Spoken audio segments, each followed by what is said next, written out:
From a biological perspective, we are the best of creation, but there are beings who are not biological, which are very clearly mentioned in the Quran, like the jinn, the angels, and there are differences between us and them.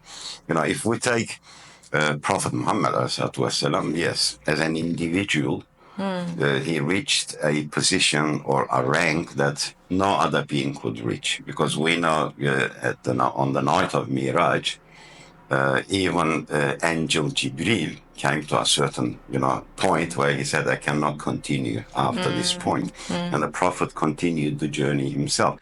So That shows his rank, right? That's his rank. But as an individual, we cannot just put all humanity into that category. Sometimes people make that mistake too, when they talk about Ahsani Takwim.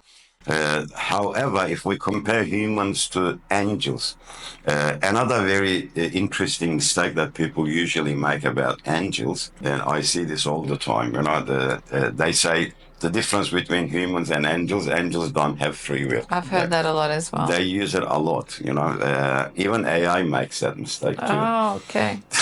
In Islamic theology, angels do have free will. We have no doubt about that. And there are many instances that we can have a look at, reports, whether it's in the Quran or in the Hadith, indicates their intellect, their ability of free will. But having free will does not mean, you have the ability to do whatever you wish. Sometimes people confuse the two. So are they confusing our free will with the angels' free will? Even though they're both free wills, they may look differently, right? They may look differently. Plus, free will to be able to, do something and act. Free will is not enough. You need the component of istita', which means a capability. That's another thing. Like, for example, elephants cannot jump. Now, that doesn't mean elephants don't want to jump. Maybe they want, if they come to a certain hurdle or something, maybe they want to jump over it, but they don't have the ability.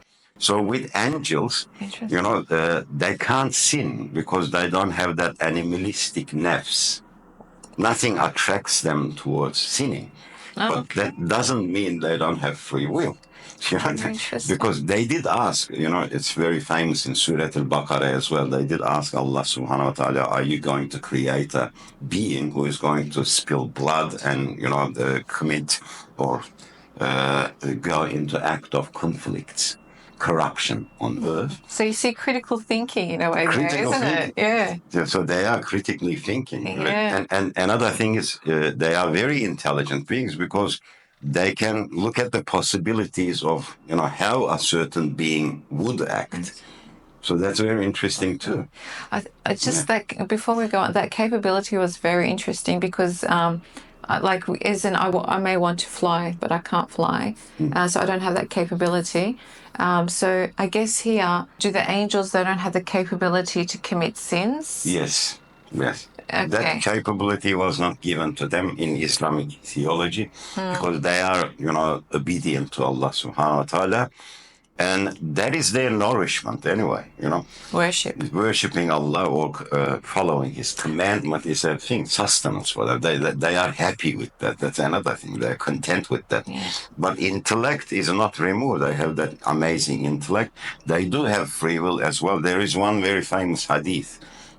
You might remember, Allah subhanahu wa ta'ala sends His angels of Ghazab to a certain region, telling them to destroy that community because of their rebellion and mischief and things like that, And they come down and they look at this region. In the middle of the night, there are people who are worshipping Allah throughout the night within that region.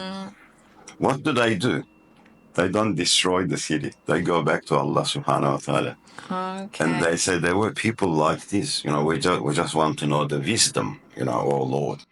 What does that show? If they were like robotic creatures, they would have immediately destroyed the city. Yeah, it reminds me of another incident, the man that killed 99 people. Yes. And then he killed the 100th who said, you've got no hope. And then he dies on his way. This monk tells him to go to another place for guidance. And on his way, he dies. And then the angels of forgiveness say, we want to take his soul. And the other angels say, no, we want to take his soul. Yes. And even that shows that there's, Free will. Free will, and there's conversations happening, and they're trying to interpret the situation. Yeah. They're not, it does not give you the insight as though they're robots at all. No, they are very intelligent beings. Of course, jinns are a little bit different.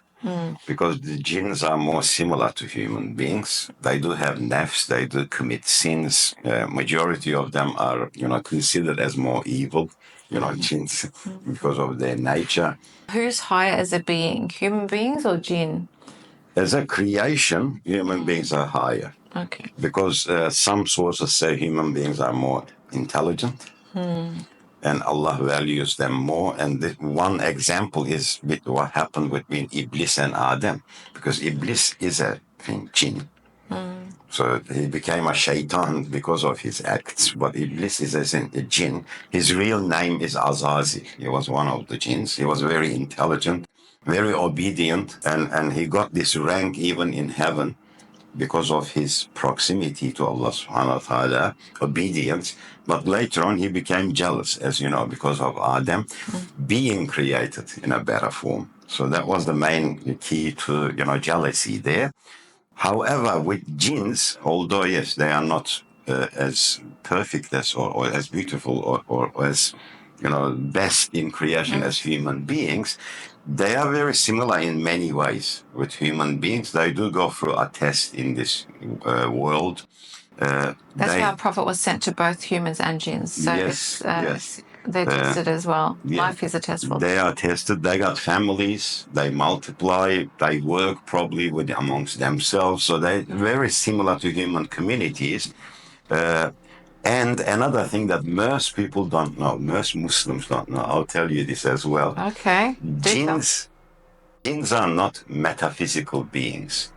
How a lot of people, consider them as metaphysical beings, similar to the ruh, to the spirit. They are not, because jinns come from alemi khalq, the realm of creation. Like human spirit, for example, comes from alemi amr, because the Quran says, kulli ruhu min amri rabbi, the spirit is a command from your Lord. The spirit doesn't have a physical body. It is metaphysical. That is why we have not been giving much information about it. That's what the Quran says too. However, jinns are physical beings, because how do we know? The Quran very clearly says it. We've created the jinn out of toxic, smokeless, penetrating fire. How come we can't see them then? How come we can't see them then? They probably have their own realms, their own worlds. Okay. That is why. But people have seen them many times. If you look at the story of Sulaiman alayhi salam, they actually worked for him, labored. They built palaces. They did diving for him. They're physical beings. But what they are made up of, maybe that's the key thing. That's very important. My view is this: they are made up of some sort of radiation. Okay. Some type of radiation, because when you talk about smokeless fire, penetrating fire, it reminds me of things like neutrinos and various other electromagnetic radiation. Maybe just as human beings originally was made up of soil, clay, their material of creation was some type of radiation. It's possible. It is possible. You remind me, like with the light spectrum, we can only see like 3% of the light spectrum. Yes. I'm visualizing where one day we'll be able to make these goggles where you can see everything, and maybe we'll be able to see them. So I suppose you're in a way saying, well, you're not suggesting they're light, but I guess my point is there's so much that we can't see because of our limited ability. We are limited. Maybe in the future we will see them, or we will make connections with them with our technology. It's a possibility too. The Prophet saw them. The Prophet talked to them. The Prophet conveyed Islam to them. That's an interesting point you make, because we all know that they have been seen, and like you gave Sulaiman alayhi salam, our Prophet sallallahu alaihi wasallam, as examples, and I always viewed it as they made themselves visible But are you kind of suggesting that it's not about them making themselves visible, but it's the person viewing it, the ability to see is different? There's a difference. Do you understand? Yes, yes. But I think it's both ways. Okay. The reason for that is that if they are some type of, in essence, some type of electromagnetic radiation, if we look at the Einstein's equation, E equals mc squared, meaning matter can be converted into energy, energy can be converted into matter. Right. So they may have this ability to convert themselves from an energetic state to a physical state. They may be given this thing. And I think it's the same thing with the angels as well. Because the Quran, so the Hadith says angels are made up of light, nur. And again, they are, they come from alem-i khalq, the realm of creation. Allah has created them from a substance. It's called nur. Nur is a substance. It's not a metaphysical thing. And we know that angels show themselves as well. The classic example of the hadith of Jibreel, where the Jibreel alayhi salam comes to our Prophet and the Sahaba see him as well. As a man. As a man. Human being. As a human being. They can take human form. Yes. So, in fact, the Prophet ﷺ has seen Jibreel in its original form as well. Not just as a man, but as the angel itself. So there are many, many interesting things in regards to this. But as I said, angels, jinns are physical beings. Human beings are biological beings. They are physical to the others, but they may be made up of different substances. But in regards to human creation, we may be best of the creation on earth. It's possible too. Maybe not in the entire universe. Yeah. So Allah knows best. Knows well. Yes. Very insightful. Thank you for sharing that, all that information, and alhamdulillah for being born as a human, I guess. Yes, we should say that. Alhamdulillah. And see you next time, inshallah. Yeah, thank you. Thank you. Thanks for listening. Assalamu alaikum.